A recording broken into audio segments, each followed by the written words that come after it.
You repeat what you don't repair.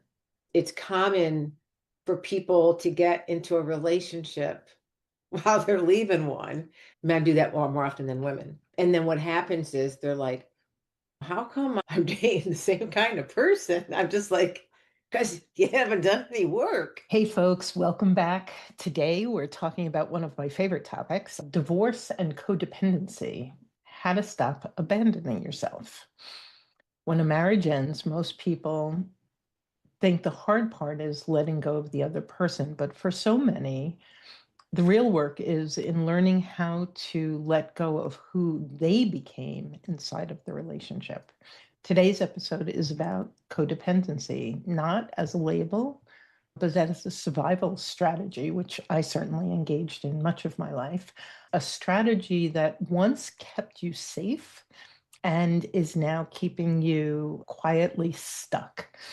If you were the fixer, the peacekeeper, the emotional glue, the responsible one, or the one who carried the relationship, this conversation is for you. And I'm joined by an old friend, Dr. Kristin Davin, a licensed psychologist who specializes in the emotional patterns that keep people tethered to unhealthy relationships long after they know they should have moved on. Together, we're going to unpack this concept of codependency, how it's born, why it's so hard to break, and how divorce becomes a powerful doorway back to your own identity, voice, and self trust. It's not about blaming yourself, put your bad away. It's about finally understanding yourself so that you can choose differently, love differently, and live differently. So you can read more about the episode and about Kristin in the show notes. But with no further ado, we're going to jump right in. Welcome, Kristin. Hi, Karen. Thanks for having me. We were just catching up before, and it's been a long time, many, many years. And I really appreciate the opportunity for sure. You're doing great work, and just really was happy that you reached out and happy to help the listeners and gain some more insight and whatever they need while they're going through this process and if they're experiencing codependency for sure. Yeah. And so our audience, my focus tends to be high conflict divorce. And so codependency tends to run rampant with the vast majority of us. Okay. And I think that just starting with what it is and the root of it, I think is really important because people often can say, I know I'm a people pleaser, or I know I have codependency, but there's so much judgment around it for them. And so let's talk about, how would you define codependency to begin with? Yeah, I think that's a great question to start with. I think that there's a healthy level of dependency, right? It's like when people say, oh, you really shouldn't need people. There's a difference between needing people, which we all do, versus being needy. And there's a difference between being dependent, right, in a healthy way and being codependent. So codependency is more often born out of valuing your self-worth, your self-esteem, your image, your identity, all those things based on someone else and your partner, your spouse, what have you. And I started a long time ago with just the codependency around addictions and so forth, but it's really morphed into this way of being about how a person sees themselves in relationship to another person, not necessarily having to do with addictions. They become codependent. And a lot of this starts and stems from that first chapter, your family of origin, the first chapter of your life with your parents or your caretakers that really shape who you are, how you see yourself, how you act in the context of a family dynamic. So my experience has been working with people is oftentimes they come from homes that have some neglect, childhood neglect, there's levels of dysfunction, but there's also a parents that are like emotionally immature, which has become hugely popular now, these emotionally immature parents.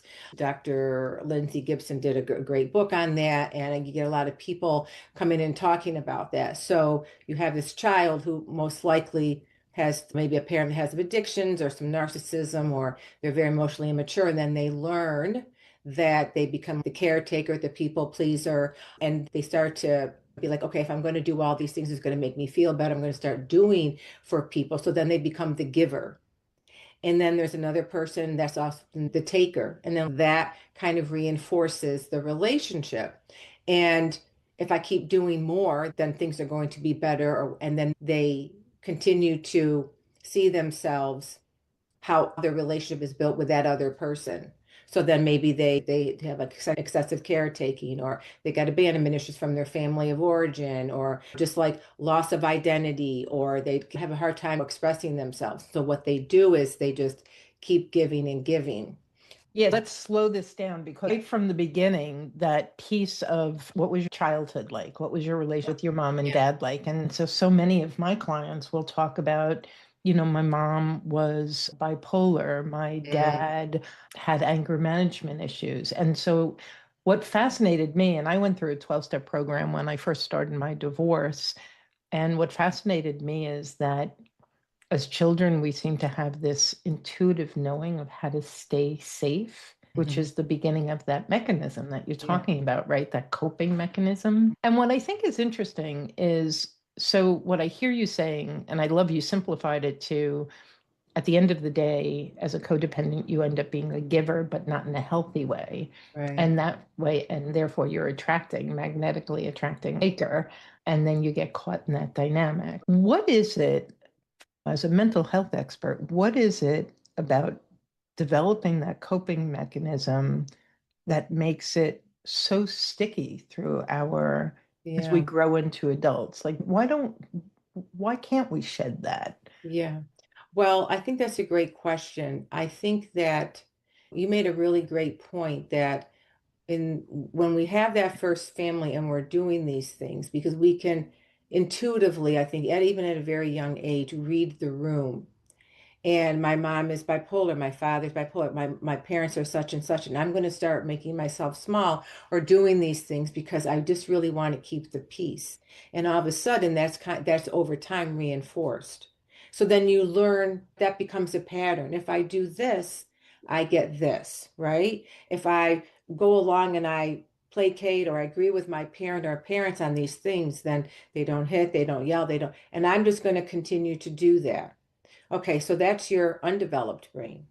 But then you get older and your brain continues to develop. But if you don't, this is why a lot of people come into therapy because they've had one coping mechanism or two and it no longer works and they don't know what to do. To your point, to your question, why can't we just shed that? What are they going to do? They haven't been taught anything. They There's don't nothing know. to replace it with because There's they there's haven't had. nothing. If all you got is a hammer, everything looks like a nail. That's the old cliche. Like I'm coming in, I don't really know what to do. I don't know how to communicate, say something, express my needs because I was never given the space to do that. If I said something like, "Oh, I'm sad, I'm upset," or whatever, they'd be like, maybe they would put me down or say something. So I learned to be small, not say anything. So then you get older and maybe you start to date and get in relationships and you're attracting the wound. You're still attracting the wound that you haven't healed. And that's the And taker. that's the So pattern. And then you go and you're like, I don't really want to marry an alcoholic, but here I am. It's fascinating, right? And so you put yourself in this role because that's really all you know. I define it as it's not an excuse, it's an explanation. When someone is sharing how they grew up and why they're continuing to do things, people will say, well, why do I do that? I say the opposite question. I say, well, why wouldn't you? Why wouldn't you do this based on your history? It would make really no sense for you to do something opposite of how you were raised and how you've developed yourself going through all those developmental stages. And so it's like, well, yeah, why not just break the pattern? Nobody knows what to do. so Yeah. one of the things that I find interesting is our family of origin is our first met Yeah. relationships. Yeah. So these things really flare in intimate relationships. What is your understanding of if I have, and I had severe codependent coping mechanisms in my intimate relationships, how does that always transfer to one's profession, to how people are out in the world? Or is it sometimes separate? And if so, why? Well, it will translate. I've had people that have had friendships that have been codependent. They grew up, maybe I've had a client I worked with in the past where they had like a really best friend and then they had troubled childhoods and they came together and became somewhat dependent on one another. And then they went away to college and there was this whole unraveling of this codependency type relationship that way. I think even in work, I think that you can show up in work being a people pleaser, conflict avoider, don't want to step on the toes, don't want to speak my mind. So I don't want to get fired from my job, but because of their sense of self and challenge with setting boundaries, which is a huge challenge for people with codependency, that it's going to show up it's going to show up at work, but maybe sometimes a little bit more refined because you're at work and you don't want to risk, but it's going to be like, no, I'm going to take on those 16 assignments. That's okay. I'll do that, even though it's going to require working all hours of the night, or that's okay. You can go off and leave early. I think those types of behaviors, the people pleasing, the conflict avoider, the like, if I say no to that, how's that person going? They're going to like me. They're going to continue to work with me. So I think that it does transcend, simply speaking, into other relationships because you're still showing up in that same way. We used to think it was just like intimate, but it isn't that way. Yeah, yeah. Yeah, I people actually feel, have had a couple of clients who are either business owners or directors or managers who would take on their employees' work because they oh, felt bad for yeah, exactly those codependent reasons. You yeah, just said something else though that I want to highlight because it's almost as though there's a family of tendencies, isn't there? So you have people pleasing, yeah, you have conflict avoidance, and often go mhm, together. I sometimes wonder if perfectionism isn't in there, yeah. that self-judgment that's so harsh and hard. Yeah, and it's almost like the evil triplets that keep you tethered. And there's this innate feeling of abandonment that people feel. I think that fears, like a lot of those fears around that, drive a lot of their behaviors. And so if you're always fearful that this person is going to leave or they're going to be upset, then you're going to most people continue to do those behaviors, right? We live what we learn. All those cliches are true because the fear is so grand that they would rather stay in unhealthy patterns, right? Because at least they know than to risk being abandoned or doing something. So oftentimes people, you can ask them and they'll say to me, Kristen, intellectually and rationally, I know what you're saying is true.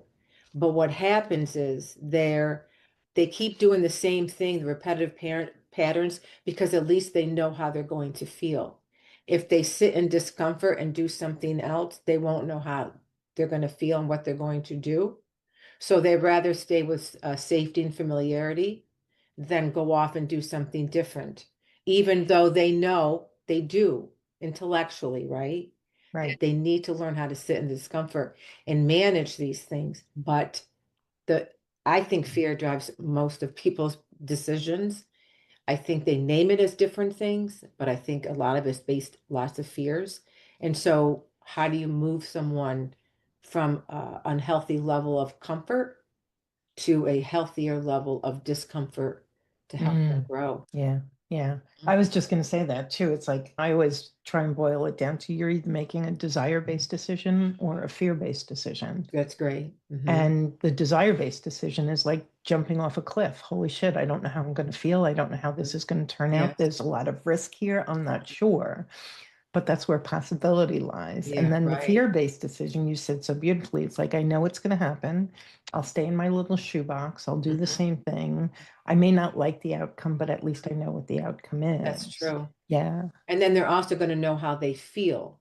yeah. Whereas when you ask them or we start talking about what it might look like in small bite-sized pieces to do something different, then you talk out what might you feel, how you're going to manage that, how you're going to do that. My experience is that people read a lot of things.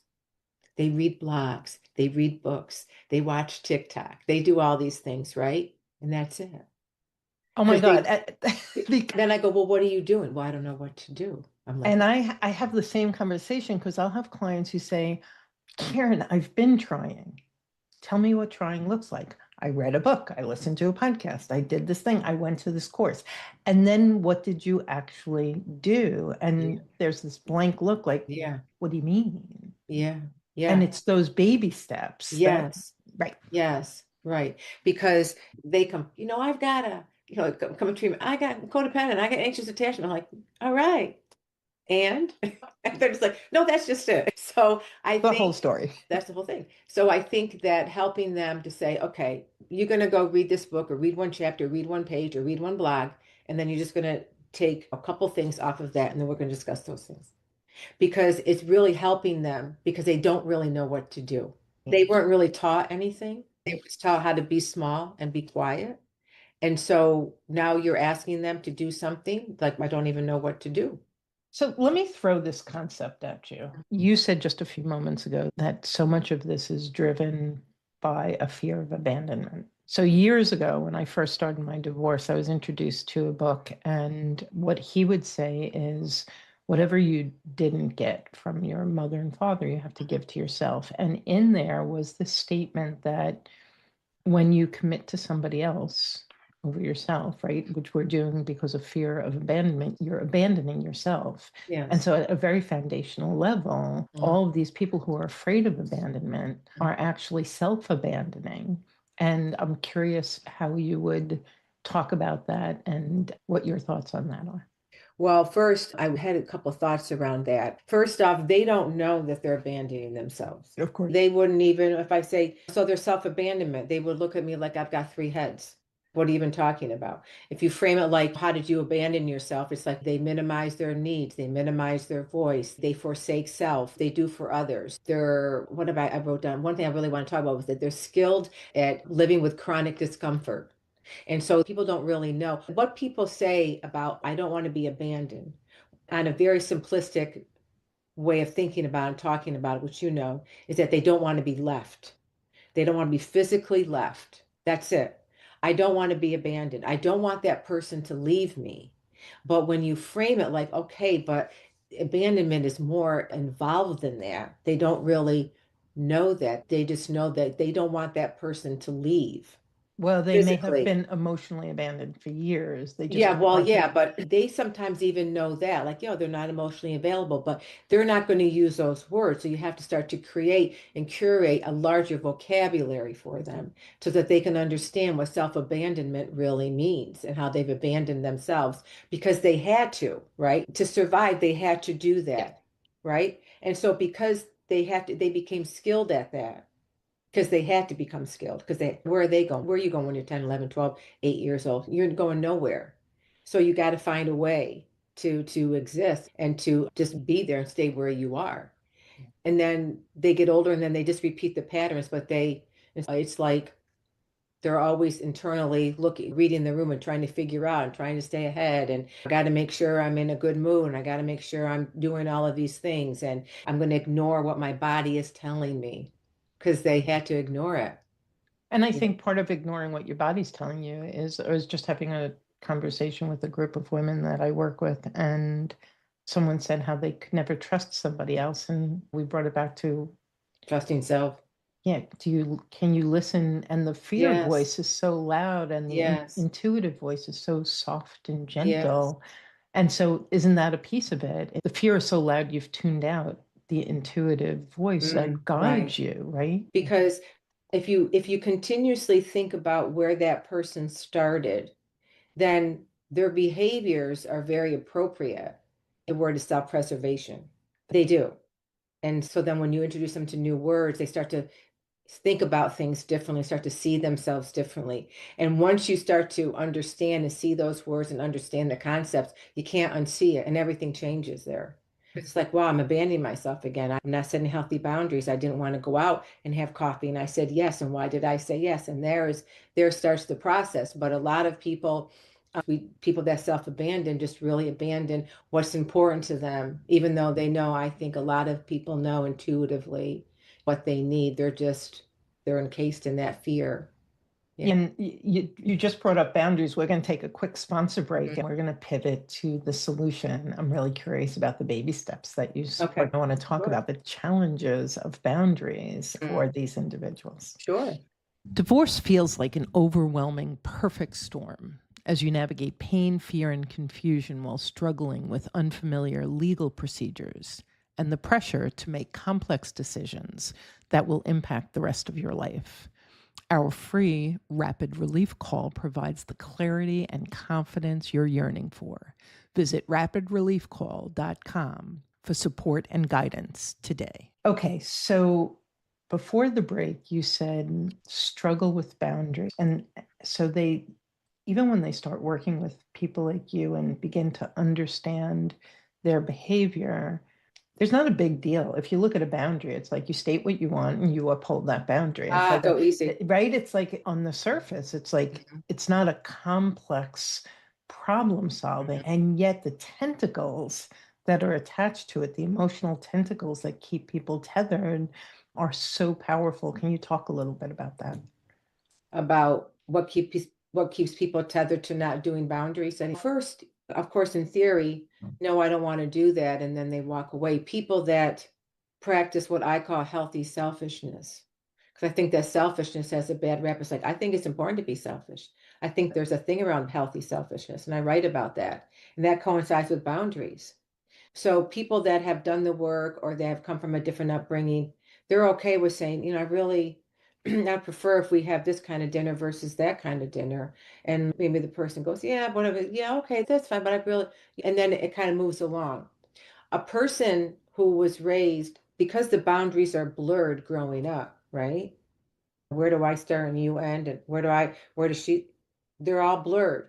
And when you come into a family of origin where there's been those types of situations where there's neglect or there's blurred boundaries, or you're parentified and you're taking care, parentification is huge with codependency. You're taking care and parenting your parents well beyond your years, of however old you are, then like how would you know how to speak your needs? You wouldn't. But so when I talk about boundaries, I actually have a workbook on this. It's boundaries in personally, professionally, families, family dynamics, narcissistic parents, narcissistic friends, emotionally immature parents, partners, all of that in the book.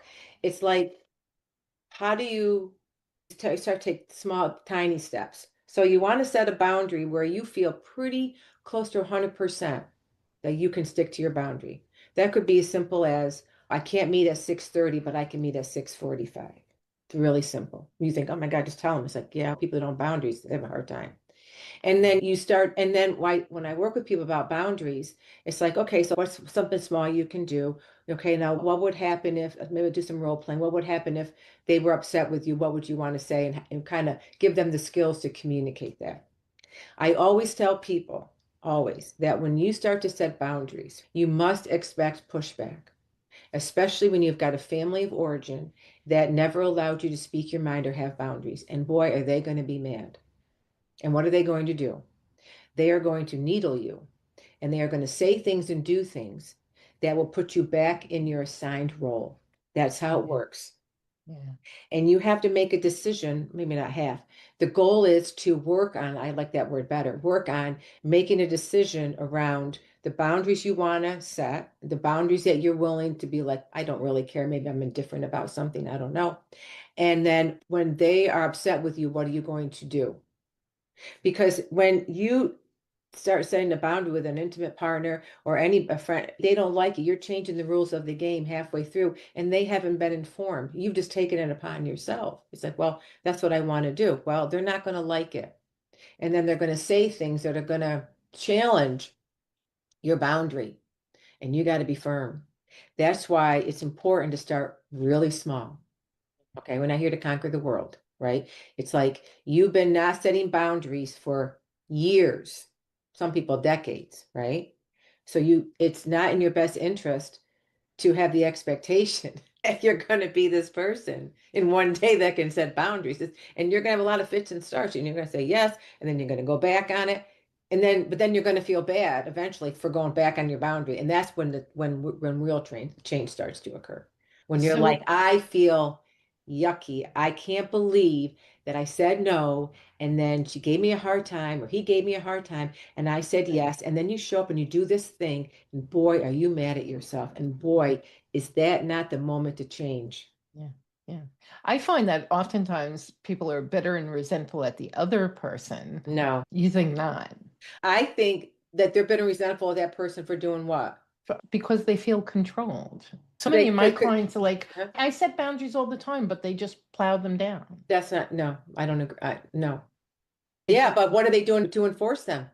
Well, They this is gave where them I want to permission. go. This is where I'm trying to get to with Yes, you is the because, upholding of a boundary yes, is whose because responsibility. it is a huge responsibility. I said no 3 different times. And listen, people, they don't like the change. We're creatures of habit. What do you mean? You always say yes. You always say you're going to be on these 16 committees every year. You always say yes. Now why are you saying no? I don't. And then they're like, we're not going to be able to get any. It's like, oh my God, I feel bad. I feel bad. It's like, feel bad.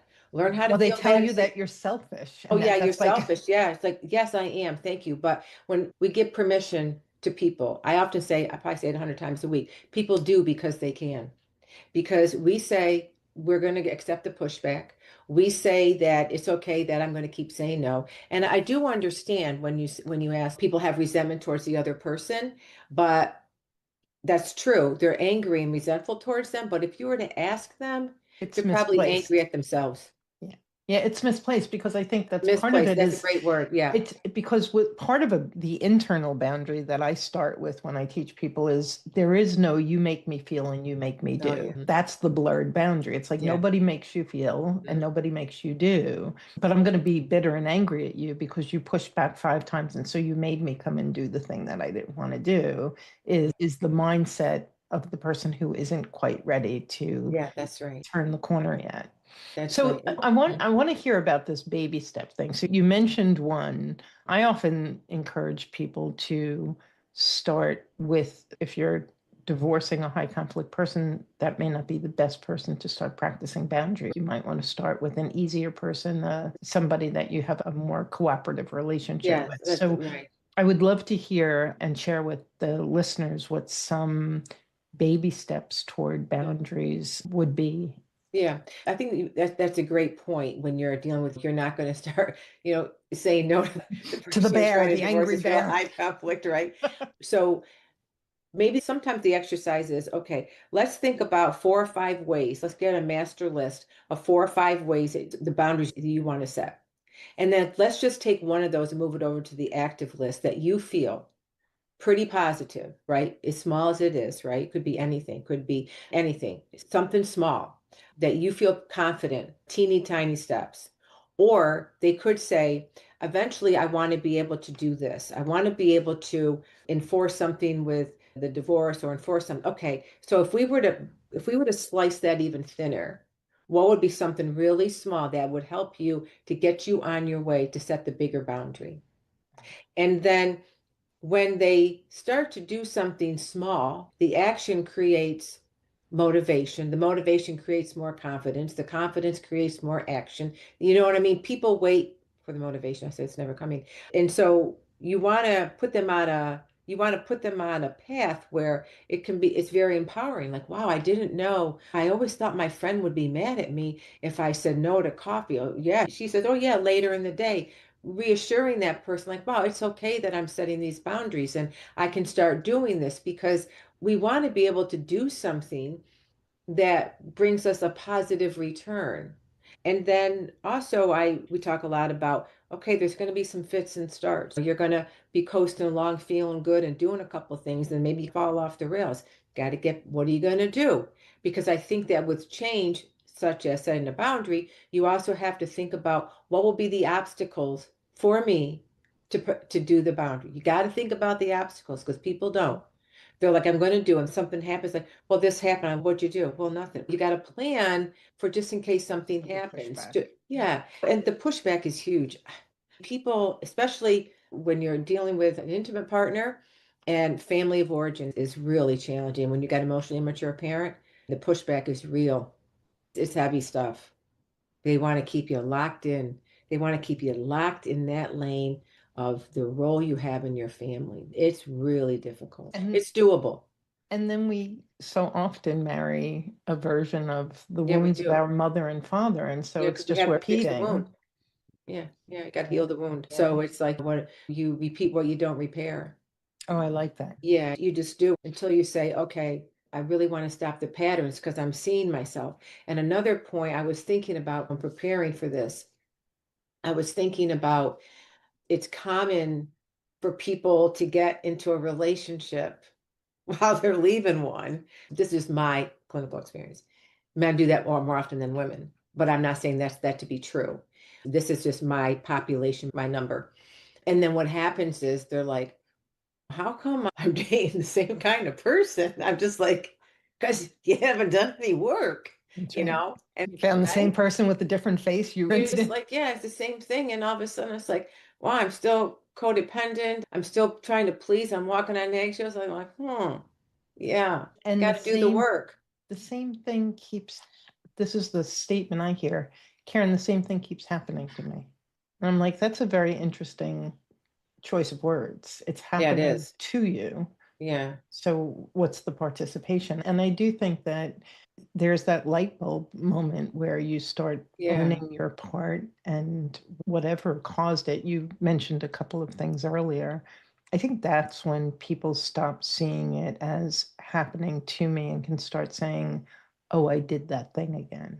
Oh, I backed off of my boundary. I right. abandoned myself. I stayed in my comfort zone. I wrote an article years ago, Possibility Lives on the Other Side of Your Comfort Zone. It's stepping out of the comfort where the world opens up to us. The other thing is that people, I think when they get stuck in those patterns, or instead of happening it to you, sometimes if we say, if these things keep occurring, why do you think they're happening for you? Where's the opportunity for you if these things are happening for you? And I ask a lot of why questions, not out of judgment. The whys are really for curiosity.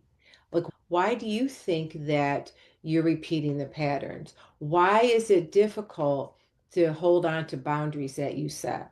Why is it difficult for you to sit in the grace of the world?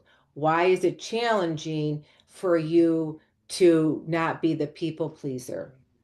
And then they answer, and then you ask another why question. And I really believe that people have a lot of the answers. They don't know they do. We have to ask the right questions. I feel that people ask a question, I don't know. And I go, no, we're not doing I don't knows here. Yeah. With no, Kristen doesn't do I don't knows. Maybe I did a long time ago, but I don't do I don't knows anymore. it's very funny. You know, and sometimes I don't know, three words form a sentence, sometimes that's applicable, but oftentimes it isn't. It's just a knee-jerk thing. I'm like, no, let's just walk Dive a it little back. deeper. Let's just walk it back, sit back. Let's just be reflective here. Let's just think about this for a second. When you give them the bandwidth and the space to do that, Yeah. I don't know why I'm feeling a certain way. What happened this week? Nothing. Sure. When you give them the bandwidth just to talk it out, they come up with it. Yeah. But You know then what I would love as we begin to wrap this up is, can you give us a story or two of over the years of clients Mhm. who really rolled their sleeves up, did the work, and maybe the before and after of what you saw in their life, the that projection toward Yeah, possibility? I can give you two. One person that the before and after, and I've got a couple clients that are in the middle, and that maybe letting some of the listeners know that there's light at the end of the tunnel, and it's not an oncoming train. A couple of people that I'm working with, definitely codependent marriages, one with addictions, one not. And I think that where they start and where they are, like heightened emotional dysregulation for three of them, all in the very beginning, but over time being able to provide that platform and that space for them to just to manage their emotions, but definitely show up in the same way, worrying about the ex, what they're going to do, and like their self-identity. Now we're working on boundaries, small ones, right? With around childcare and the other legal stuff. We're working on bringing joy back in their life. What kind of things do they want to do? And I think that just helping the listeners recognize that this it's been many months, but just the ongoing process of as a clinician, they can't always see where they've grown. I can because I don't see them every day, right? And so I can really provide some insight objectively, like, wow, when you first started, you were here and now you're here. And so I think that just by putting one foot in front of the other, they certainly have in many ways mastered some of the things and recognize that like the change isn't going to be linear. It's going to be maybe kind of zigzag, but can Yeah. you embrace the zigzag? Certainly have had clients in the past who have had started off extremely, a couple of them I'm thinking about more recent than that, a few years ago that started off high conflict, been able to resolve that, but then over time have really been able to, there's a couple women in particular that have really been able to embrace their own sense of self and their own identity and have really done the work to figure out what brings them joy. One person, after they got divorced, eventually down the road, a couple of years later, she met somebody totally different person, showed up very different in the marriage. The way that she was in this one marriage and then how she showed up in this other relationship was night and day because she really did the work. And when you get the punchline, when you hear from people after they stop therapy and that kind of thing, and then they, hey, by the way, whatever, got married or a baby, it's like, wow, they've really done the work. And I think that, say, if I can say anything, it's just that the cliche of doing the work is true, and that it doesn't have to, it's just your story, it's your life, it's what you're going to do to manage it and to take your own time and not to be on anybody else's timeline and to figure it out. Yeah. Yeah, I love that. Yeah. As we wrap up, do you have boundary programs? I know you mentioned a book or something, or anything else that you would like to share with the audience, as well Yeah. as, of course, let they can find you. Yeah, I appreciate that. They can email me at hello@kristindavin.com. That's pretty easy. I'm on social media, Instagram, whatever. YouTube, TikTok. I also have a website, which is reflectionsfromacrossthecouch.com. And there are my services, my blogs. And then I also have a Shopify store now that is reflections from across the couch store, where I have, I think, 4 or 5 interactive workbooks. One's on codependency, one's on boundaries. And what I was going to do was send you a code where people put in the code journey 25, which gives them 25% off the workbooks. And just because I'm on it, I really want to do something, give something back. So all my digital products are on my Shopify store. And they're interactive right now. What they are, they're interactive workbooks where you download them and then you can fill in all the answers and that kind of thing. They might become print at some point, but right now they're just interactive workbooks. You just purchase them, download them, and then you just really get to work.